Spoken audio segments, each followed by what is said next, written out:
नमस्कार. शब्द हृदयातून या चॅनलमध्ये आपल्या सर्वांचे खूप खूप स्वागत. प्रेमाचा सहवास या आमच्या कथेला तुमच्याकडून मिळत असलेल्या भरभरून प्रेमाबद्दल आम्ही आपले खूप खूप आभारी आहोत. तुम्ही या चॅनलवरती नवीन असाल तर कृपया चॅनलला सबस्क्राईब करा.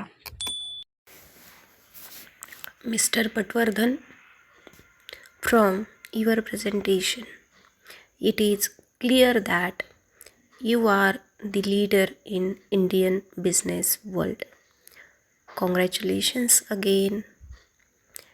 एवढे बोलून अनाउन्सरने इंद्रनील पटवर्धन यांनाही प्रोजेक्ट संदर्भात कॉंग्रॅच्युलेशन्स केले. शर्माला हा खूप मोठा शॉक होता. त्याला इंद्रनील पटवर्धनला प्रोजेक्ट भेटला हे पाहून खूप दुःख झाले होते. दुसरी गोष्ट म्हणजे आता त्या दोघांना एकत्र एका प्रोजेक्टवरती काम करावे लागणार होते आणि या कामांमध्ये इंद्रनील पटवर्धन यांच्या कंपनीचा 70% वाटा असणार होता आणि शर्मा ग्रुप यांचा 30%. त्यामुळे आता शर्माच्या कंपनीला इंद्रनीलच्या इन्स्ट्रक्शन अकॉर्डिंग चालावे लागणार होते. आता त्याच्यापुढे दुसरा पर्यायही शिल्लक नव्हता. जरी प्रोजेक्टमध्ये 30% वाटा असला तरी ती रक्कम खूप मोठी होती आणि दी वॉरियर्स यांच्याबरोबर काम केल्यानंतर पुढे जी ग्रोथ होणार होती तो सोडू शकत नव्हता. त्यामुळे आत्ता तो या प्रोजेक्टवरती काम करणार असे त्याने मनोमन ठरवले होते. इंद्रनीललाही शर्माबरोबर काम करण्याची इच्छा नव्हती, परंतु तो हातातील प्रोजेक्ट सोडू शकत नव्हता आणि तसेही त्याचा वाटा हा 70% होता. तो हा प्रोजेक्ट लीड करणार होता. त्यामुळे डिसिजनमध्ये शर्माची जास्त लुडबुड असणार नव्हती. त्यामुळे त्याला जास्त काही फरक पडणार नव्हता. त्यामुळे त्यानेही या प्रोजेक्टवरती काम करण्याचे ठरवले होते. थोड्या वेळात शर्मा आणि इंद्रनील दोघेही स्टेजवरती हजर होते. सर्व ॲग्रीमेंट साईन करून डॉक्युमेंटेशनची प्रोसेस पूर्ण केली गेली. आत्ता ऑफिशियली आणि लिगली तो प्रोजेक्ट शर्मा आणि इंद्रनील या दोघांकडे हँडओव्हर झाला होता. सर्व प्रोसेस पूर्ण झाली होती. इंद्रनील अमाऊंटचे चेकही तयार केले गेले होते. इनिशियल अमाऊंटचे चेकही तयार केले गेले होते आणि तेही त्यांच्या डिस्ट्रीब्युशनच्या अकॉर्डिंग दोघांना दिले गेले. आता सर्व खाली निघालेच होते की दी वॉरियर्स कंपनीचे हेड स्टेजवरती आले. आजच्या या सक्सेससाठी त्यांनी आज एक पार्टीचे आयोजन केले होते. यामध्ये सर्व पार्टिसिपंट्स यांना इन्व्हाइट केले गेले. त्यानंतर आत्ता झालेल्या कॉन्फरन्सबद्दल थोडेसे बोलून त्यांनी पार्टीमध्ये भेटण्याचे आश्वासन दिले. सर्व कॉन्फरन्सनंतर आपापल्या रूमकडे निघून गेले. इंद्राने रूममध्ये जाण्याच्या आधी सर्वांना पार्टीसाठीच्या इन्स्ट्रक्शन दिल्या. 2 तास आराम करून पार्टीसाठी जाण्याचे ठरले. सर्व आपापल्या रूममध्ये जाण्यासाठी वळाले. राधा ऋचाच्या मागून रूमकडे निघाली होती. राधा, थांब, मला तुझ्याबरोबर बोलायचे आहे. राधा ऋचाच्या मागे जात आहे हे पाहून इंद्रा बोलला. राधाचे पाय लगेच जागेवरती थांबले. सुमित ही इंद्राची राधासाठीची मारलेली हाक ऐकून काही क्षण थांबला. सुमितला इंद्राच्या आवाजात एक बदल जाणवला. इंद्राने राधासाठी मारलेल्या त्या हाकेमध्ये आपलेपणा, प्रेम आणि काळजी सर्व काही होते. नेहमी मिस राधा म्हणणारा इंद्रनील आज फक्त राधा म्हणाला होता, आणि तेही एकेरी. सुमितला थोडे वेगळे जाणवले, परंतु ते बॉस आहेत आणि आपण एक एम्प्लॉई या गोष्टीची त्याला पूर्णपणे कल्पना होती. सुमित थांबलेला आहे हे पाहून इंद्राने सुमितकडे डोळे बारीक करून पाहिले. सुमितनेही इंद्राची नजर पाहिली आणि त्याला समजून चुकले की इंद्राला फक्त राधाबरोबर बोलायचे आहे. तो पटकन तेथून रूममध्ये निघून गेला.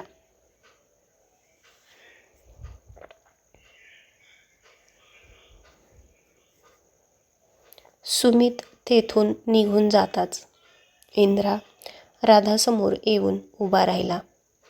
राधा इंद्रासमोर मान खाली घालून उभा होती आणि तो तिच्यासमोर उभा राहून तिच्या त्या सुंदर चेहऱ्याला स्वतःच्या डोळ्यांमध्ये साठवून घेण्याचा प्रयत्न करत होता.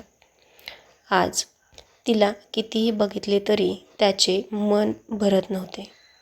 त्यामुळे तिला किती बघावे असे इंद्राला झाले होते. बराच वेळ होऊनही इंद्रा काहीच बोलला नाही, म्हणून तिने मान वर करून त्याच्या डोळ्यामध्ये पाहिले आणि आत्ता त्याची तिच्या चेहऱ्यावरची नजर तिच्या डोळ्यामध्ये आरपार सामावली.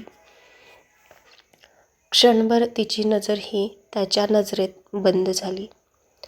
आज तिला त्याच्या त्या निळसर डोळ्यांमध्ये खूप सारे प्रेम दिसत होते. सर, काही काम होते का? ती इंद्रनीलच्या डोळ्यांमध्ये बघत बोलली. तिच्या आवाजाने तो भानावर आला.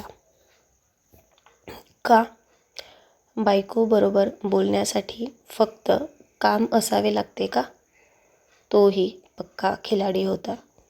तिच्या डोळ्यात आरपार बघत त्याने उत्तर दिले. त्याचे बायको म्हणताच ती थोडी गडबडली. आजूबाजूला नजर फिरवून तिने कोणी त्यांचे बोलणे ऐकले तर नाही ना याची खात्री करून घेतली. कोणी आजूबाजूला नाही आणि त्यांचे बोलणे कोणीही ऐकले नाही याची खात्री होताच. नाही सर, असे काही नाही, परंतु तुम्ही विसरला असाल तर मी सध्या इथे तुमची एम्प्लॉई आहे. बायको घरी, नाही का? राधानेही आज पूर्ण तशनमध्ये उत्तर दिले. अरे वा, फारच हुशार झाली की माझी बायको. तो तिच्या गालावर रेंगाळणारी केसाची बट कानामागे सारत बोलला. त्याने तशीच त्याची 2 बोटे तिच्या कानामागे ठेवली आणि अंगठा हळूवार गालावरून फिरवला. इंद्राचा तो सॉफ्ट आणि प्रेमळ स्पर्श होताच राधा शहारली आणि तिच्या पूर्ण अंगावर एक प्रेमळ शहारा आला.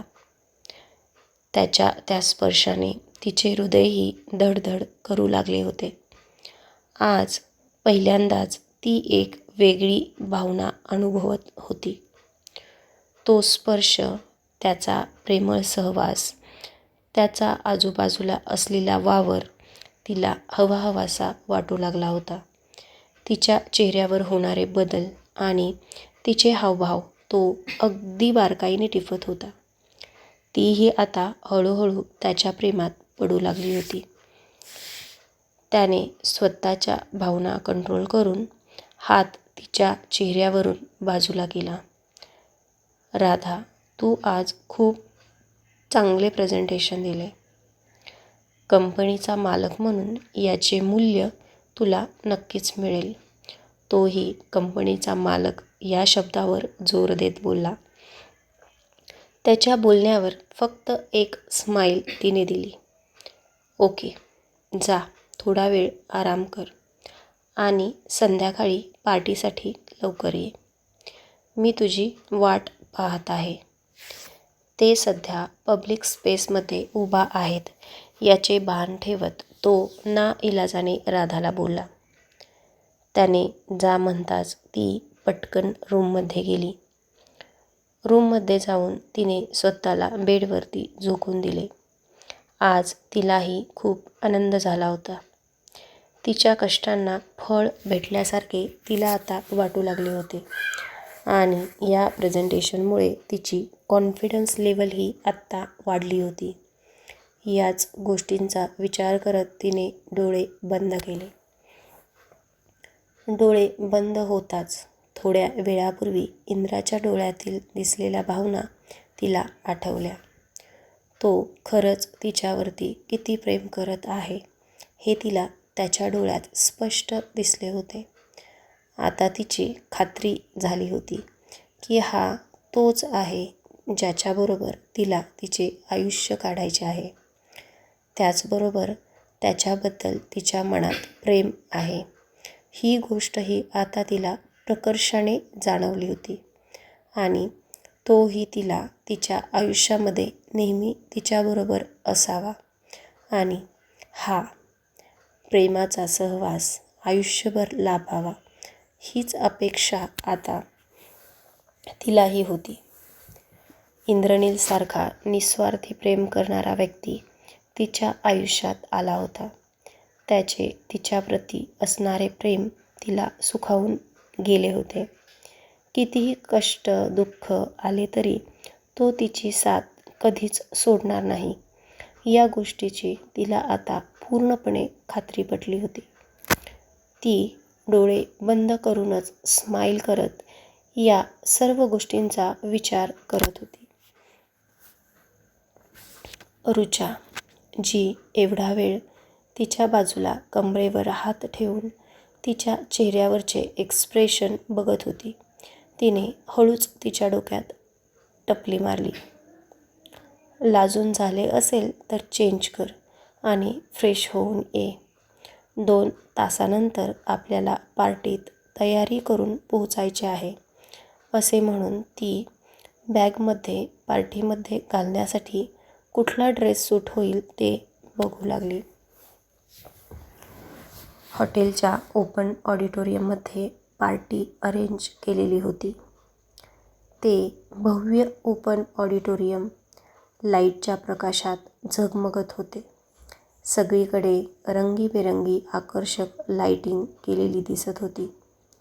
ती आकर्षक रोषणाई सर्वांचे लक्ष स्वतःकडे वेधून घेत होती. त्या रंगीबिरंगी प्रकाशात सर्वांचे चेहरेही अगदी उजाळून निघालेले होते. प्रत्येकाचे चेहरेही तेवढेच आकर्षक दिसत होते. आत्तापर्यंत बरेच जण पार्टीच्या ठिकाणी पोहोचले होते. इंद्राही त्या ऑडिटोरियममध्ये सध्या उपस्थित होता. हातामध्ये ड्रिंकचा ग्लास पकडून तो काही जणांशी बोलत होता. तो नेहमीप्रमाणे ब्लॅक ब्लेझर, ब्लॅक पॅन्ट आणि व्हाईट शर्ट, त्याच्यावरती मरून कलरची शोभून दिसणारी टाय घालून आला होता. त्याच्या चेहऱ्यावरती नेहमीचा रुबाब तसाच कायम होता आणि त्याची ती पर्सनॅलिटी पाहून तिथे उपस्थित महिला वर्ग अगदी घायाळ होऊन फक्त इंद्राकडे पाहत होता. परंतु इंद्रा आपल्याच जगात मशगूल होता. त्याच्याकडे कोण पाहत आहे याच्याशी त्याचे काहीच देणेघेणे नव्हते. बऱ्याच जणी त्याचे लक्ष स्वतःकडे वळवून घेण्याचा प्रयत्न करत होत्या. कोणी मुद्दाम त्याच्यासमोरून इकडून तिकडे फेऱ्या मारत होत्या. परंतु तो होता विश्वामित्र, जो कित्येक वर्ष ध्यानधारणा करत होता आणि त्याची तपस्या भंग केली होती फक्त राधा रूपी मेनकीने. आता हा विश्वामित्र मेनकीच्या प्रेमात अखंड बुडाला होता आता त्याच्यासमोर कोणत्याही रंभा उर्वशी आल्या तरी त्याला काहीच फरक पडणार नव्हता. अचानक पार्टीमधील बऱ्याचशा नजरा गेटकडे वळलेल्या इंद्राने पाहिल्या. तो सध्या गेटकडे पाठ करून बोलत उभा होता. आज तिने काळ्या रंगाची प्लेन ट्रान्सपरंट साडी घातली होती. नेटेडच्या फुल स्लीव्ज आणि सिंगल साईड पदर हातावर मोकळा सोडला होता. कमरेपर्यंत रुळणारे केस अगदी घनदाट जंगलासारखे भासत होते. आकाशातून पाहिलेले घनदाट जंगल, ज्यामधून खालील जमीन दिसेनाशी होते, असेच काही तिचे केस दिसत होते. समोरून कर्ल करून काही बटा दोन्ही साईडने मोकळ्या सोडलेल्या होत्या. आकर्षक चेहरा, चाफेकळी नाक, कपाळावरती लावलेला स्टोनचा खडा, गुलाबी लिपस्टिक आणि काजळाची ओढलेली रेघ. वाह वाह वाह, काय तो नजारा! आज तिला पाहून आकाशातून चक्क परी पार्टीमध्ये उतरल्याचा भास होत होता. तिच्याच शेजारी काळ्या वनपीसमध्ये ऋचा होती. तीही अगदी सुंदर दिसत होती. बरेच जण तिच्याकडेही बघत होते. तर बघूया पुढील भागात काय होत आहे पार्टीमध्ये आणि कशी रंगेल पार्टी. तोपर्यंत व्हिडिओला लाईक अँड शेअर करायला विसरू नका. चॅनलला सबस्क्राईब करायला विसरू नका. धन्यवाद. आणि उशिरा पोस्ट केल्यामुळे क्षमस्व. इथून पुढे नक्कीच लवकर टाकण्याचा प्रयत्न करेल. धन्यवाद.